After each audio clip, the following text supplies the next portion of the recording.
Good morning, everybody. Welcome on the Pearl Cruise Show, Season 1, Making Nursing Visible. Today, I have an extremely graceful lady on my show, somebody whom I have known during my student period, my own teacher, and somebody who all of us used to admire. You know, the way she used to dress, the red bindi that she wears, and the long hair braided. Welcome on our show, Professor Alka Kalambi. Thank you so much, ma'am, for joining us on our show. Thank you, Pearl. Thanks. I'm so glad and proud of my student. I mean, it's really a pleasurable moment to be on your show. Thanks so much for inviting me. Thank you, Yeah. ma'am. Thank you. Thank you for gracing us with your presence over here. I have just seen you as a teacher, but I've always been curious because as a teacher, you were so graceful. I bet as a student, you were even more graceful, knowledgeable, and most of all, I think a person who has always been humble. There are certain incidents that I remember, ma'am. When I was a teacher also in LT College of Nursing, you always addressed everybody with respect. I used to see even the peons or the assistants in the college. You will always say, Raut, tumhi zara te gheun ya. You know, it was always tumhi. You know, and you were a lady of big stature. You were a principal at that time, and you know, I think that stuck with me, saying that you know, if a principal of that stature can say "tumhi" to everybody, I think we definitely need to imbibe that. And I have seen the difference, ma'am, in my professional journey when I used to address somebody with respect. It's mutual. People just come back and they're obliged to do things for you, you know. Thank you for teaching that wonderful value to us. And I think many of my friends whom I spoke to, everybody remembers that thing. So, can you share with us a bit about your journey in nursing and what exactly inspired you to become a to become a nurse and a nursing professor? All right. Well, thanks for all those things. See, I mean, whatever you imbibe from your seniors or from your family and all that, you ultimately have it in your own behavior. So that's how really the role models are, correct? Right, Anyway, ma'am. so talking about my journey, I passed out my SSC. In those days, it was 11th standard SSC. I'm talking about way back in 1970, maybe when I passed out my SSC. There were only three streams of disciplines: arts, science, and commerce. I didn't Mhm, want to really go for arts or commerce. I thought I'll go for science. mhm, My maternal uncle, who was a doctor, who was practicing as GP, he said, if you are going for a science, why don't you do nursing? It's a professional course, it's a good course, and you will be able to do it well. So I said, okay. And he only guided me to come to LT College of Nursing, Lilabai Thakase College of Nursing. And because he was from JJ, so he knew about the Lilabai, this college and SNDT University. mhm. So that's how really I landed up at SNDT University with my brother, who had just finished his pharmacology course. And for my good fortune, it so happened that we happened to meet Madam Sigamani, who was the principal at that time. So she heard me out. She talked to me very patiently. And she said, yes, good. I mean, it's nice that you want to come for nursing, but you have to write a test. I said, okay, Mhm. madam. So she gave me all the details, appeared for the test. And then I was called for the admission. And that's how really I joined nursing. Initially, it Okay. was difficult because I came from a vernacular medium. I studied my schooling. I did my schooling in Marathi medium. And Mhm. then, coming to this course, all in English, was Right. really difficult. And at home, we spoke Marathi. Right. But I really had good set of friends, I must say. They never ridiculed me. They never made fun Mhm. of me. But they always corrected me in a very healthy way. And then by second year, I was okay. And that's how we continued our journey as a student of nursing. And Madam Sigamani herself was a teacher for the Foundation of Nursing. And she Mhm. was excellent. So we really developed, the interest in nursing. It so happened I finished my exams in April. I got married in May. Okay. The results came out in June, Mhm. and June midweek, and end of June, I got a call from the college. Because in those days, college used to give certain scholarships. It was Mhm. a government scholarship. It was not from the college. They would give it for 8 students or something. And the only condition there was that if the college calls you back for the job. You should Mm. work for the college at least for a year.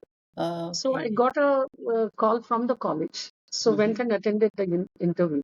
And about 5 of us were selected. Mm-hmm. And I joined the college mid of July. And then, it was though we joined the college, what was our role in the college? We were posted in the clinical area, wherever they had thought that we would go with the students. So if Okay. I was supposed to have gone to KM hospital then, we had to remain in the clinical area for 6 days in a week, 5 days in a week. Mm-hmm. That time it was a yearly system. Okay. So we continued in the college. So, since I was in the with the academic program, thought of doing my master's, but our college had just started master's program in 1976. So then Mrs. Sigamani told us, you wait for a while, we'll depute, and then you do. So I Mm-hmm. did my master's little later in Mm-hmm. 83. And that time the college needed people in obstetrics and gynec nursing. So she said that you opt for that and we'll do that. So that's how I landed with that particular specialty. And of course, I did have the interest also in that. Not that I didn't have the interest in Right. that. And completed my master's. So that's how I became a full-fledged teacher in Teacher. NP College of Science. Was it Right. too long, my journey? No, ma'am, it is not long, but I think people are just meant to be, where they are supposed to be, I guess. And I think the most fortunate people were people like us who got you as a teacher, because I do remember your classes in OB-GYN, and with the passion that you taught us. Sometimes I feel it all depends on the teachers, what interest the students sort of develop. So I think what you used to do with used to be one with the student, and teach them, so they could actually learn from you, not just as a teacher, but I think as a friend and as somebody who could understand them very well. And as you know, MSc is where you have a heterogeneous group, people of different age groups, so it's more challenging as a teacher to consider everybody at the same level. And I think you did the right justice to that thing. Thank you. Thank you. Great. Right, ma'am. So let's move on to the current state of nursing education, ma'am. How is the current state? Because the other day I was attending a web conference on the challenges of nursing education. Of course, there were some positive developments, but there were not so many positive developments that they could really harp about. What's your opinion about the educational development of nursing? Okay, well, before I start here, let me Uh-huh. first acknowledge one thing that, since I was doing the presentation on your podcast, I said I have a gap of about 10 years because I retired exactly in 2014 and now it Uh-huh. is 2024. So I said, though I do keep in touch with the, academic things and whatever conference and whatever little I can. But I did contact some of my students, my colleagues, my friends to get their views because they are in practice. So let me first acknowledge that and thank them for giving me their opinions. Because what I'm going to talk now is my opinion as well as whatever they shared with me. See, the nursing education, I mean, unfortunately, I don't see much of a uh, improvement. Of course, I don't say that there is no improvement at all. The Mhm. nursing syllabus curriculum has been just revised in 2020-21. And Mhm. of course, they have done a lot of changes there. They have changed certain nomenclatures there. They have made certain things very specific that what should be the self-study the topics, what should be the topics which should be taught, what should be the method of teaching, what should be the method of evaluation. They have specified all that because so all across, there could be some uniformity. People should understand it properly and all that. And they have also put in certain elective topics and certain mandatory topics, which is Uh-huh. also good enough because those which are not so important or which need other enhancement of the Mhm. students' personality or the students' qualities. Yeah, certain elective subjects are important there also. So the curriculum as such or the syllabus per year wise, it's good. It's very, very comprehensive. There are too many things in that. And of course, we say that when the nurse passes out the BSc nursing, she should be know of everything, though not the master of everything, because you don't know where she's going to go and practice. So she should Right. know about the adult medicine. She should know about the pediatrics. She should know about the OB-GYN. She should know about the mental. She should know about the normal human being. So all these things are necessary. I agree. Nursing is a subject, or nursing is the profession where we deal with the human beings. Nursing Right. is the things, which we develop from one to other.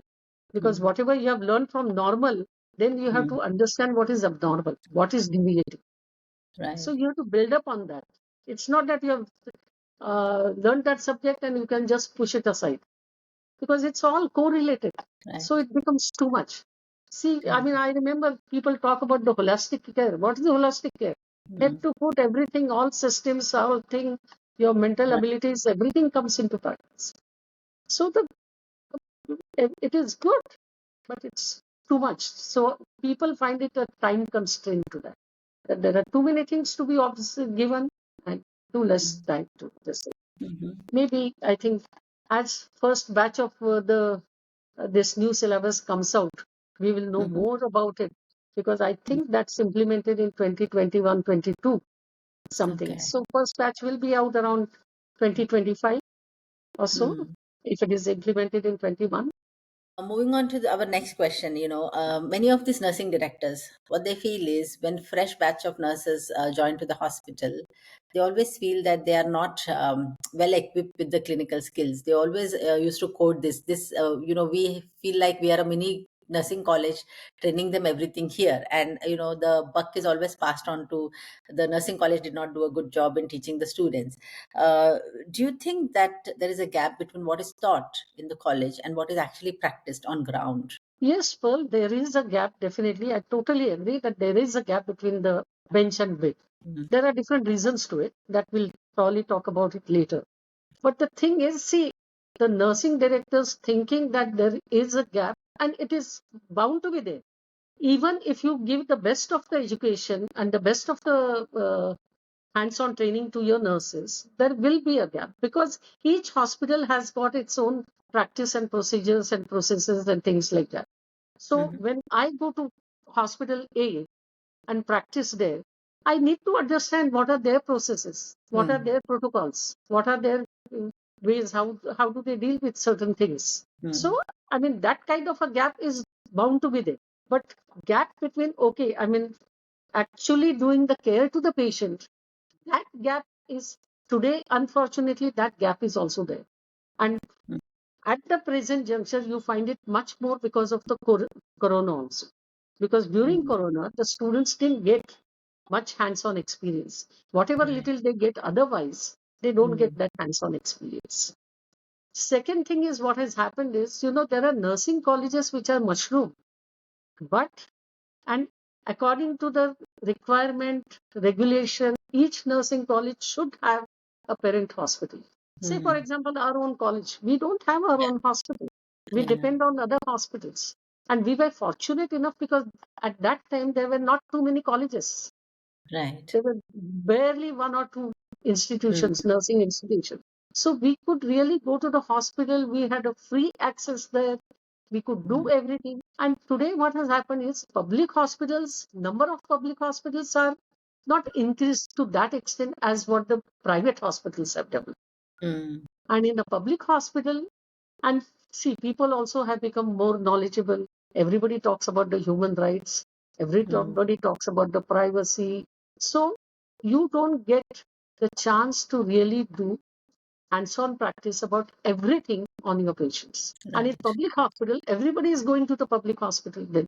So it has so happened. Really, we say there should be one nurse for six patients or something. Today there Mm. are six nurses for one patient. Student nurses I'm talking about. Student. Yeah. So you tell me then what happens. Plus, Mm. see, because the hospitals, there are n number of problems. The hospitals there is no proper changing room for the students. They have to carry all their burden, because depending on what kind of a system you have, whether it's a block system or the full block, partial block, if part Mm. of the time they have to go to the clinical area, part of the time they have to go to the college. See, their concentration, they are young girls. Mm. So what can you expect? And usually in the morning time, they are in the clinical area because that's Right. the time they can get maximum to learn. Then they have to go to the college. So, Mm. there are number of problems. Another Problems. thing is patients don't allow, at least Mm. even as an observation in the private hospital, sometimes they don't allow. They say, no, Right. nobody should come to my room. Yeah. And at least in the public hospitals, there are different wards. Okay, this is the ward for the medical patients. This is the ward for the surgical patients. This is the ward for mental health patients. Or, gastrointestinal Right. patient, neurology patient, and so on and so forth. But in the private hospital, it's not that. In one Mm. place, you may have the patient of OB-GYN, another place side, you have a pediatric patient, third side, you may have a neuro patient, fourth, you may have patient with a GI problem. So it becomes, bits and pieces. Mm. As far as the teachers are concerned, now practice what you preach. It should be there, isn't it? Now, if the Yes, teachers also should be that kind of teachers, we were lucky enough to get good teachers, I but agree, then ma'am. teachers also should be really good role models. They should really be with the patient, students, Students. tell them, give them, develop that confidence in the students that I'm there with you. If you go wrong, I'm there. It's my responsibility. When they do that, automatically the students get that confidence and they go ahead and then they want to do it more and more. Yes. Yes. So it is the teachers also what it is. True. And True. then the hospitals. Now, hospitals, what happens? I mean, it is threefold, as I told you: students, teachers, and hospitals. Hospitals, they don't have their own hospital many a times. So they depend on that. So whatever beggars can't be choosers. Whatever time they tell you that you come here during this time and all that. Mm. Nowadays, hospitals charge you fees. Now which they have to naturally take it from the students. Now, if the Mm. total experience of the student is supposed to be, say, for 10 weeks, and they charge you monthly fees, so Mm. then what you do, you try to compress that. You Yeah. try to see. Similarly, you try to put the students at one time. So there is no, I mean, you may not even have studied that subject. So there is no synchronization in what you study and Mm. where you're posted. I'm posted in the ophthalmic ward, and by Mm. that time I had not really learned anything about the ophthalmology, or just started learning about it. So whatever the study, then I have to do it on my own, or my Mm. teacher has to really take extra efforts to see to it that we understand what is there. So That's right. these are the problems which are there. No, that's true, ma'am. Because when I was also for about Mm, 2 years, I was working with a College of Nursing. mm, And I realized that we were lucky that we had KEM and we could do a mm, lot of clinical skills. that's Of course, like you said, it depends on the teacher also who. mm, And we were lucky again because our teachers gave us that confidence standing yeah, there. Because it's scary as a first time student to even touch the patient. mm, Like putting a rice tube in is it's a very scary procedure. But somebody is absolutely. there to support you, stand there. So when I was a lecturer in a College of Nursing, it was very difficult to find a private hospital. We were in Mulund and we had this very small hospital, which was a public hospital to go and practice. And like you rightly said, we had to crunch ourselves based on the availability they had. The clinical experience had to be, not based on our own curriculum, but based on their availability also. So yeah, that did Yeah, compromise on the way correct. the expertise developed. Our next question was on reforms that we need to do to improve nursing education. You of course did mention the small things, like the teacher has to be posted in the clinical area. All these things are going to help develop what Yeah, we changes we need to make. But yeah. apart from that, do you think any Mm. other reforms are required? You did tell us about the nursing curriculum as well. Some have become obsolete, and there is a change in the curriculum which is happening. So, do you think any more reforms are required? And do our governmental and educational institutions support nursing education in much better way? See, I think what from the government really what should come is that they should make it compulsory to the students, to the hospitals, that you have to give permission to the nursing students to practice. Maybe, I mean, there are certain things, restrictions or whatever it is. If you have to charge the fees, okay, but those fees also should be, within the limit. Now, every Nominally. year, Yeah. if you go on increasing by 10% and all that, it becomes too much. And it's a toll on the student ultimately, because the institute is going to pay from where? Mm. So that is one. I think all the hospitals should have, because as they say, even in the private hospitals, there should be some percentage of beds reserved for the public uh, Yeah. uh, that's the use. So Mm. in that case, they should say that you must allow the student nurses to practice. I think that Mm. is one thing they really need to do. Similarly, they should tell the colleges should see to it that people going into the clinical area, especially the teachers, clinical instructors, are well informed, well trained, have good experience about the clinical field, Mm. because that will definitely go a long way. Right. That is what is very important. They may be given less teaching load and put in the clinical area, and others may take a little more clinical load, Mm. teaching load. And I think that is one thing which you need to. Secondly, I mean, when you open new colleges, I think open enough number of simulation labs. That is also very important, because that is high fidelity mannequins or something Mm. provide that, so that students will have some hands-on experience at least on the mannequins, so Right. that they are not, I mean, that phobia is not there, because as I True. told you right in the beginning, we deal with the human beings. You can't afford to make mistakes at time. So I think that kind of a confidence they should develop. No, I will be able to do it. I'm dealing with the patient, I will be able to. But that will Yeah. come only after practice, True. and of True. course strong knowledge base. Yes. That is also important. Yeah, simulation is something which is in talks, ma'am, and I think that particular change of making mandatory probably would, bring a little more better change. I totally Mm. agree with you.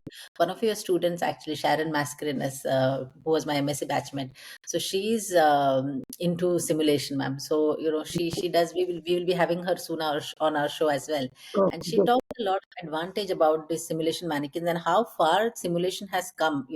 And you Mm. can practically literally do everything on the high fidelity mannequin.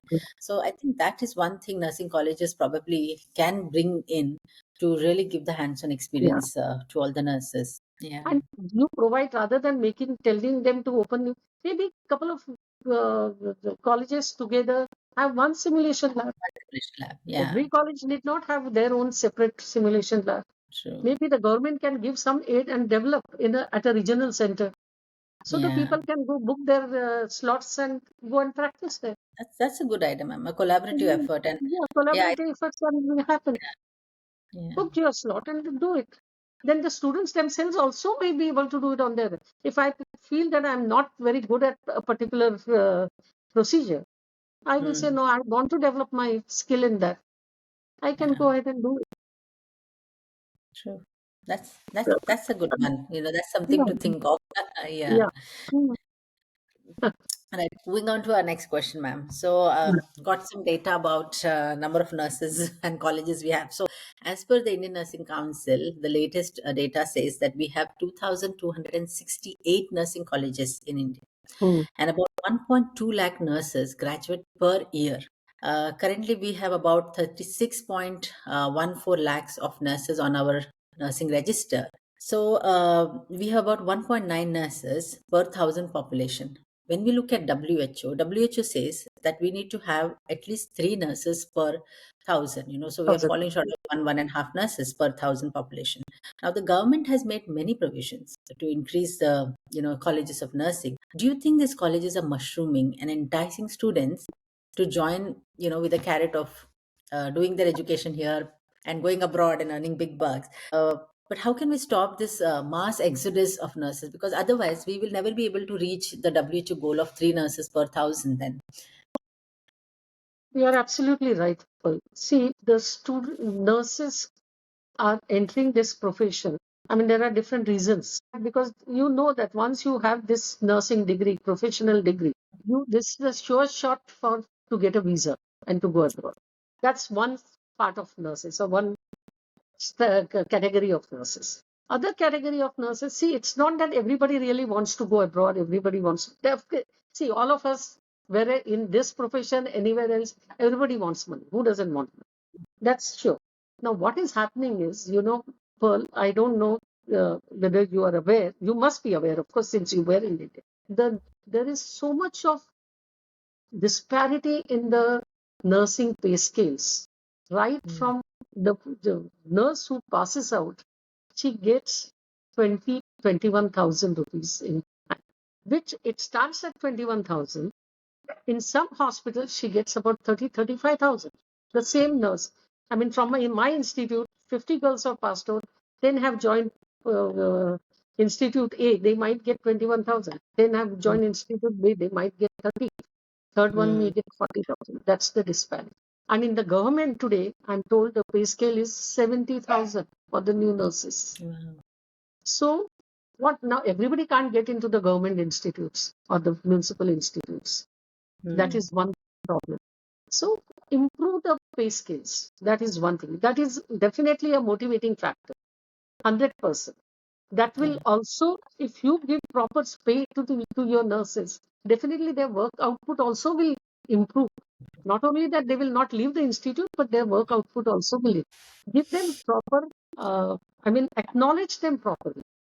Here, anything happens, doctors are the one who really are acknowledged. Very Mm. seldom the nurses are acknowledged. So give them their due, what it is. Right. Definitely they will stay back. Who wants to live with the family? Who wants to see? Everybody can't take family there. Mm. So who wants to leave the family here? I have seen Pearl, husband is in one place, wife is in one place, one child is in one place, and another child is in another place. Who wants this kind of a, Yeah. thing? Nobody wants. Mm. But maybe sometimes certain circumstances, sometimes certain things.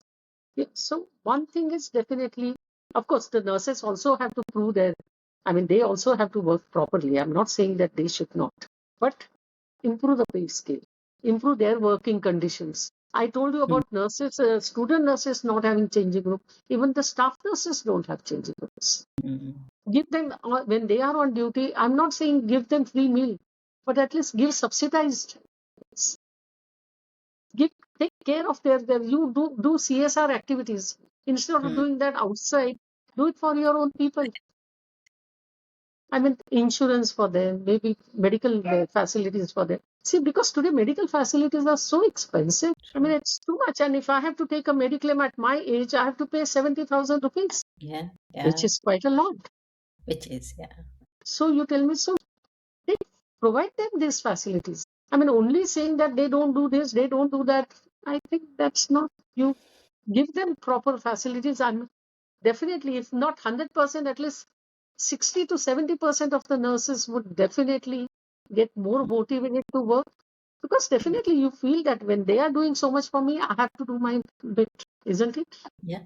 Completely agree, So ma'am. I think, yeah, that's one thing probably some of the nursing associations are sort of fighting for, to enhance the remuneration for nurses, and I hope they succeed, because you are right. It's not just about the pay scale. It's also about the work environment that they have, and I think that is something that probably hospitals can look at, providing a better environment for the nurses. Because what I realize now living here is it's not just the pay scale for the nurses, the facilities that they get, the respect that they get as nurses. They are considered as equal professionals. So those things, I think, are certain of subtle course, changes. there, sorry to interrupt, but there, yes, we don't demand, we should command respect Yeah. with your own working.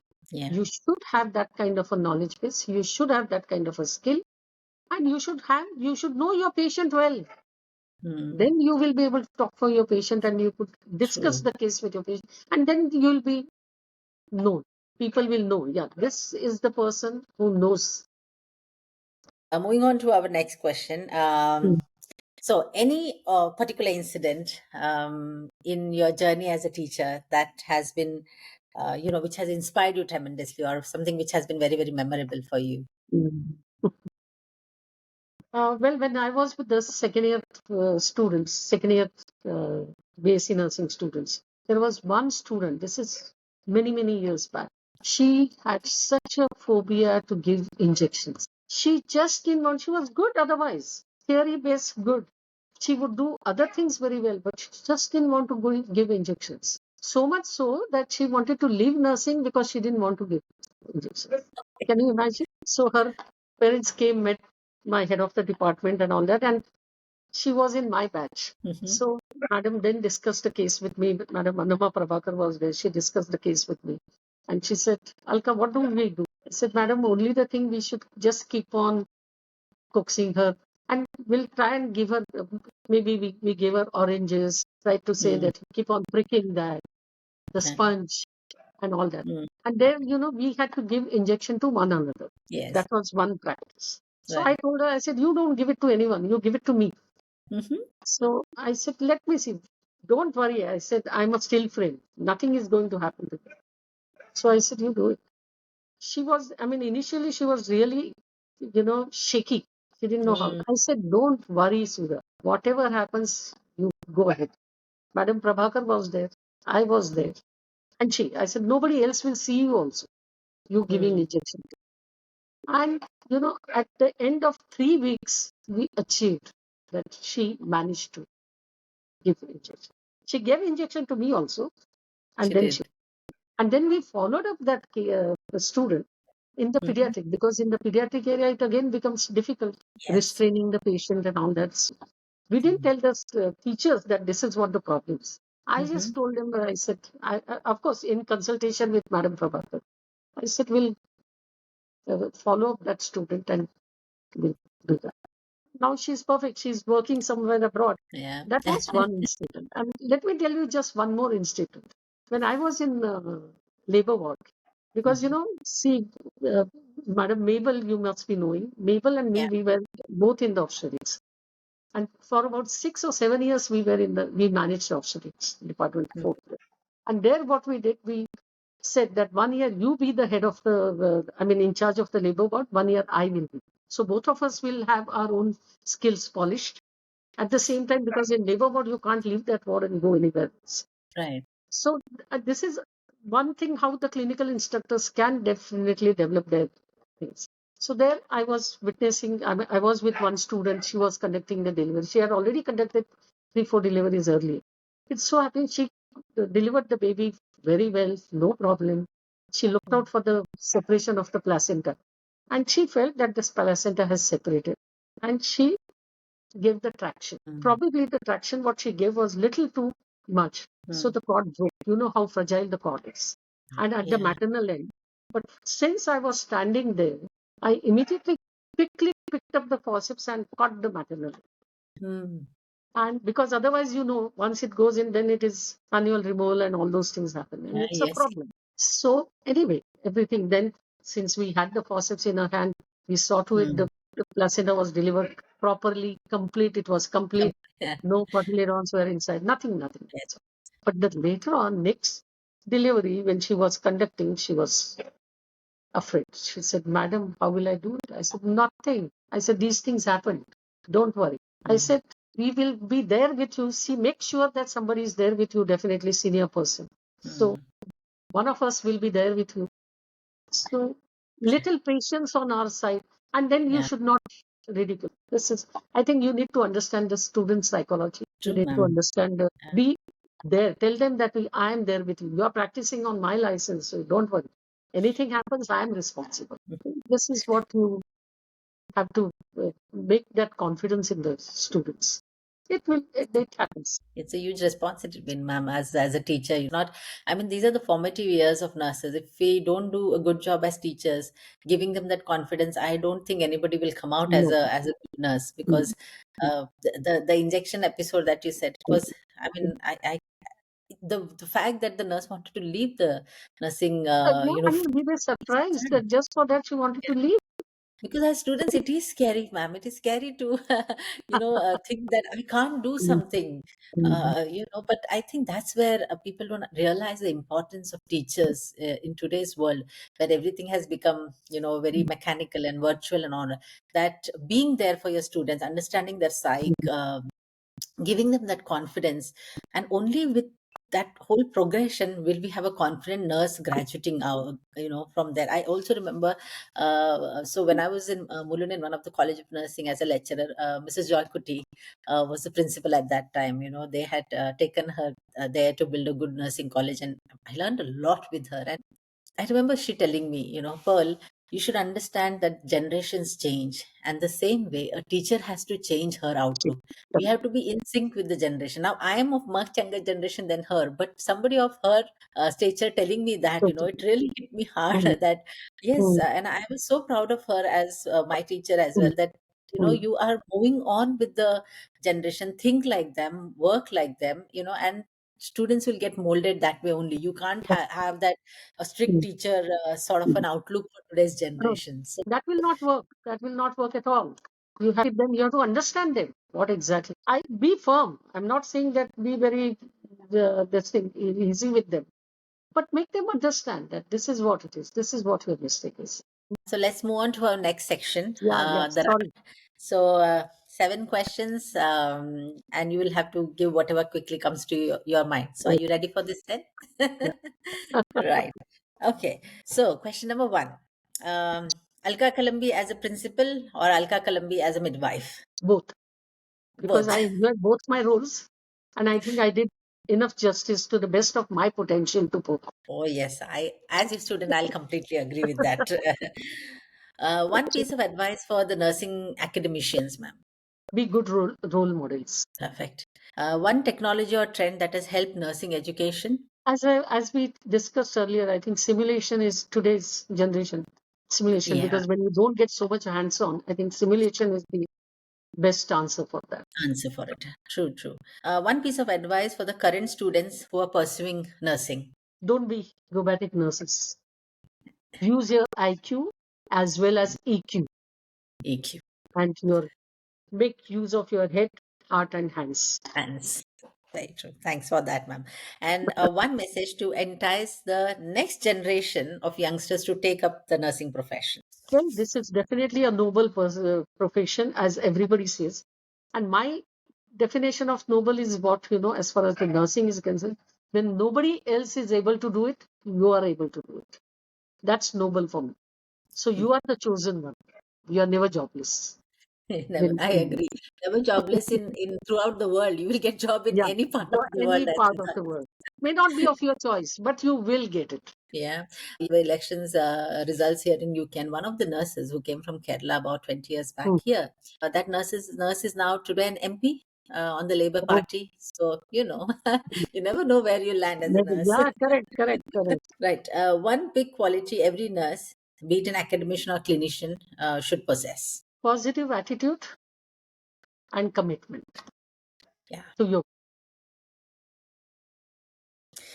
So the last one, one thing you would do if you had the power to change something in nursing. As I think I told that to you earlier, that I will make it compulsory to all the hospitals to take student nurses and give them hands-on, allow them to have the hands-on training and not just observers. Observers. Yeah.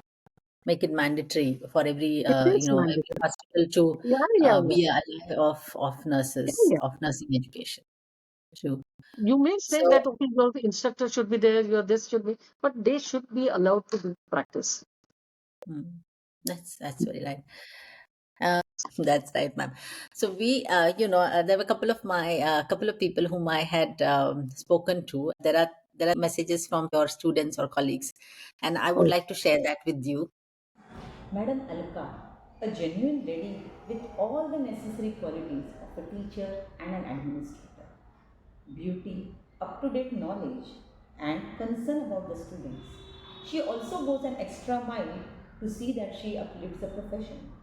Personally, it is because of her that I could complete my MSc, as she was the one who could convince my family to let me continue in spite of my delivery. Thanks for everything. You are my model, and your passion for nursing education is what has shaped my career. Hi, ma'am. This may come as a surprise to you, but I really wanted to express my feelings for you. As a staff, when I joined in college and worked with you for a year, the picture I perceive about you is a lady with a neat row of braids along her back. Though this grooming style was very personal to you, ma'am, it really gave out a very strong statement about your personality. For me, it was very classical, calm and composed, but a confident and a strong-willed nursing leader. As staffs, when we came to you with our issues, you would just pat on our back and say, "Don't worry, beta, ho jayega." Or sometimes say nothing, but ensure that things are taken care at the back. Thank you, ma'am, for being there for us whenever we needed you. And I have stolen this part of your character, ho jayega beta, and try to imbibe it within me so I could help the future generation of nursing. Thank you, Alka ma'am. Hi viewers, I am Lieutenant Colonel Vasudha Miranda. I met Miss Alka Kalambi during my MSc Nursing with Obstetrics and Gynae specialty at SNDT. She was a coordinator, mentor and a pleasant teacher. I can't forget an incident when I was so anxious before writing my first PG exam. She advised us to meditate before starting, which was very helpful for our complete batch. She was very approachable at all times, especially during her ups and downs. My prayers and love will always be there for such a dynamic personality like Madam Alka Kalambi. Hello, welcome, ma'am. This is for you. This is Anita Lopez from the US, but it's your old student. And I just wanted to tell you, like, how much of gratitude I have for you in my heart.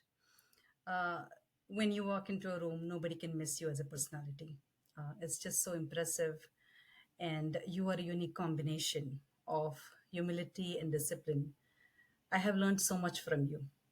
And I remember the time that we had a short interview when I was like having a problem with decision making about my future career. You are the one who asked two questions. Can you do it? And I answered yes. Second question, do you like the offer? I said yes. You're like, go ahead and join. I mean, I cannot express how much of gratitude I have for you. Moreover, I feel like the another incident where you were putting a pin on my the sari pin that you give for the graduation, and you looked in my eyes and said, "Anita, you're already there. We are supposed to be." I mean, these are some amazing words which are going to stay with me, and I can never forget how much of an encouragement it has been for my whole life. I don't think so that I could be where I am today without the support of such a great guru like you. Um, your decision making abilities, oh my God. I like the way you give the humane treatment for everybody, listen to both the parties, and then come to a conclusion. And the whole attitude of being chill, at the same time, being very responsible for what you're supposed to be when it comes to the job. It's just beautiful. And I'm very grateful and thankful. Thank you so much, ma'am, for all that you have done. And you're always there, going to be in our hearts, in my heart. Take care of yourself. Bye. So, how did you like these videos? Heartwarming. They were really, I mean, I never knew that I mean, that was the impact from the students' side. Right. So, here we It's come at the end nice. of our show, ma'am. Thank you. Thank